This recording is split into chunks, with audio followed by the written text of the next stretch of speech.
कहती है मैंने सुना मुहर्रम का मतलब है कोई चीज़ जो मना है, तो वो पूछती है क्या आपको पता है कि वो इस महीने को ये नाम क्यों दिया गया? मुहर्रम के अंदर कई चीज़ें हराम हैं, यानी मना है। मसलन ब्याह, शादी, खुशी की तकरीब।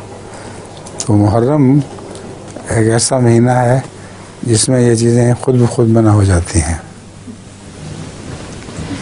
अब यहाँ भी रिवाज है हमारे, जब शादी करनी हो तो मुहर्रम से पहले करते हैं या उसके ख़त्म होने के बाद करते हैं।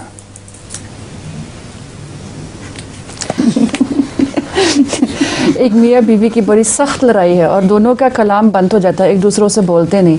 लेकिन सोने से पहले आदमी एक चिट्ठी लिखता है बीवी के लिए कि सुबह मुझे 7 बजे उठाना है और उसके तकिए पे रखता है।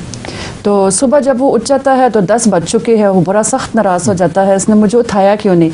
तो जब वो देखता तो अपने तकिए पे चिट्ठी लिखा हुआ 7 बज गए उठ जाओ। अच्छा, मुहर्रम का एक और लतीफ़ा भी सुन लीजिए। शिया बहुत पीटते हैं ना, ये रिवाज बन गया है, या हसन या हुसैन करके छाती घुमाते हैं।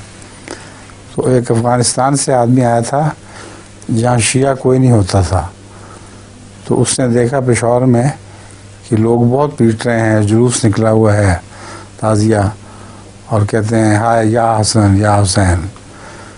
तो उसने पूछा किसी से कि कोई यहाँ का बड़ा आदमी फौत हो गया है जो इतना रश हुआ है और इतने लोग पीट रहे हैं?